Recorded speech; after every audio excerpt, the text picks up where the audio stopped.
Et donc si on veut représenter cette fonction d'offre, eh bien, encore une fois, tout ce qu'il faut faire, c'est prendre sa dérivée.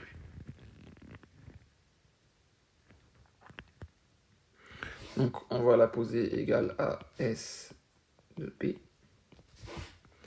Donc la dérivée de S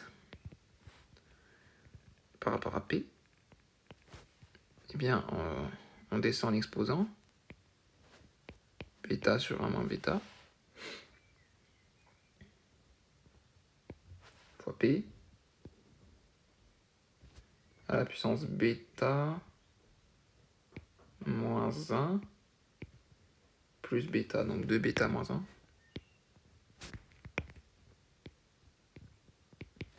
sur 1 moins bêta.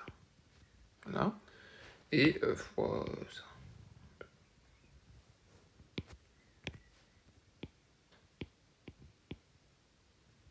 Voilà. Et donc là, on remarque, c'est le même cas que pour le cas à long terme, hein, où ici, bêta, justement, ça va représenter les rendements.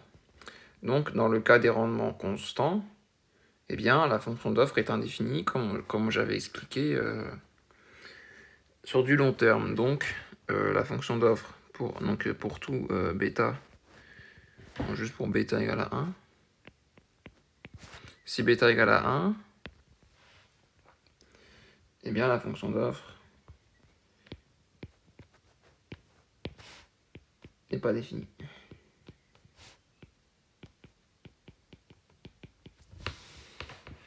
Hop. Si bêta est inférieur à 1, c'est l'hypothèse qu'on fait. Hein. SP est croissant. Et si bêta supérieur à 1, SP est décroissant. Hop. Donc on voit bien 1 moins 2, eh bien c'est négatif.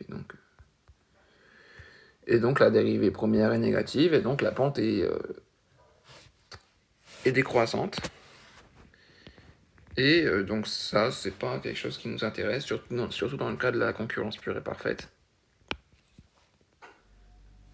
Et donc on va rejeter également cette hypothèse. Donc nous, ce qui nous intéresse, c'est bien cette hypothèse-là. Et donc ensuite, une fois qu'on a étudié son sens de variation, eh bien on va étudier sa convexité. Donc pour ça, encore une fois, on prend la dérivée seconde de S, toujours par rapport à P.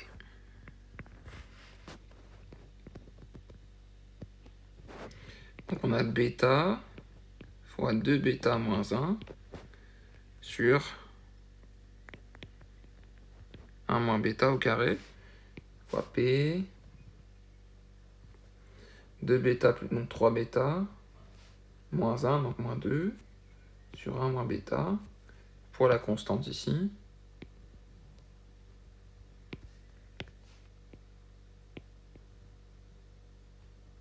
voilà. Ce qui va... Déjà, on va la développer avant de... Ça sera plus facile à comprendre. Donc on a 2 bêta carré,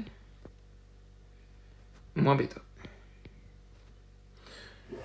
Hop, 1 moins bêta au carré, fois le reste. Donc là, c'est pas vraiment ce qui nous intéresse. Même si on voit que, eh bien, si on reprend la fonction de profit, juste ici, la fonction d'offre, pardon, la fonction d'offre, elle va dépendre positivement des prix, ce qui est normal. Donc si les prix augmentent, eh bien l'offre va augmenter. Elle va dépendre positivement de la productivité totale des facteurs. Elle va dépendre positivement, donc K-bar. Donc à chaque fois, j'ai oublié de mettre le K-bar, mais c'est bien un capital qui est fixe. Hein. Faut pas l'oublier. Et donc, voilà. Hop. Et là, on va factoriser pour les bêtas, pour que ça soit encore plus facile à voir. Hein. même si on peut déjà le deviner, eh bien on factorise pour les bêta, donc on a bêta facteur 2. Donc là, donc la bêta ici est multipliée par 2 et par bêta. Si on fait ça, 2 bêta fois bêta, ça nous donne bien 2 bêta carré. Et là, le deuxième terme, là, bêta ici est multiplié par moins 1. Donc si on multiplie ici bêta par moins 1, eh bien on trouve bien moins bêta. Et en dessous, ça ne change pas, moins bêta au carré, toujours multiplié par les mêmes termes.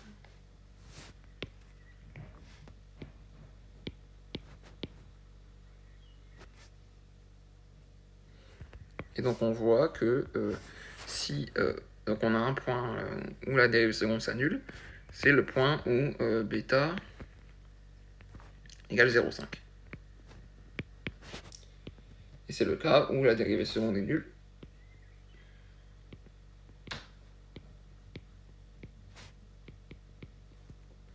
Et donc la fonction d'offre est linéaire. Elle est bien linéaire car pour 0,5, eh bien, la dérivée première ne s'annule pas. Donc elle est bien linéaire. Ensuite, on a le cas où bêta est supérieur à 0,5. Ici, la dérivée seconde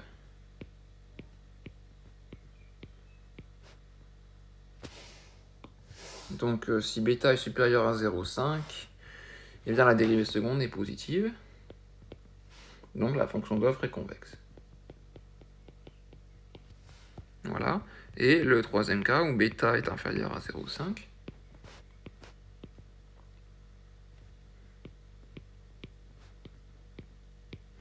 Et on devine forcément que la dérivée seconde ici est concave. Admettons bêta égale 0,25, 2 fois 0,25, 0,5. 0,5 moins 1, c'est bien négatif. Donc la fonction est concave. Voilà. Et donc ensuite on peut représenter la fonction. Mais juste avant, on va... Hop. Donc c'est juste la fonction d'offre qui dépend des classes.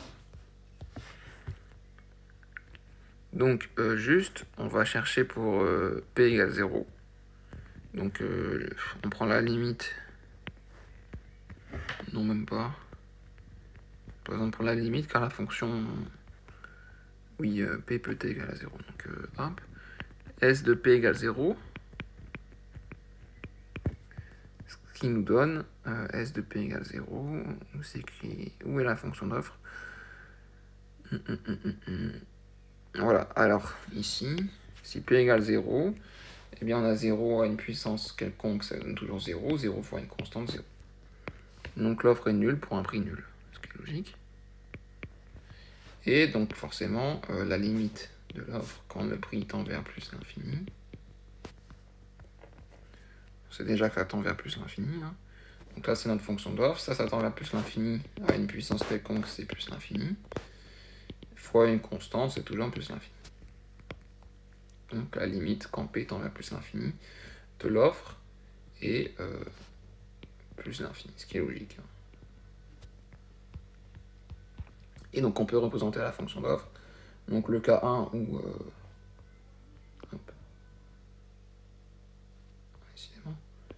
le cas 1 où la fonction est linéaire. Voilà. Le cas 2 où la fonction d'offre est convexe, et le cas 3 où la fonction d'offre est concave. Donc le cas où la fonction d'offre est linéaire, eh bien c'est le cas où bêta égale 0,5. Le cas où la fonction d'offre est convexe, bêta supérieur à 0,5. Le cas où la fonction d'offre est concave, bêta inférieur à 0,5. Et donc on a représenté la fonction d'offre issue d'une fonction de production de type Cobb-Douglas sur du court terme. Voilà.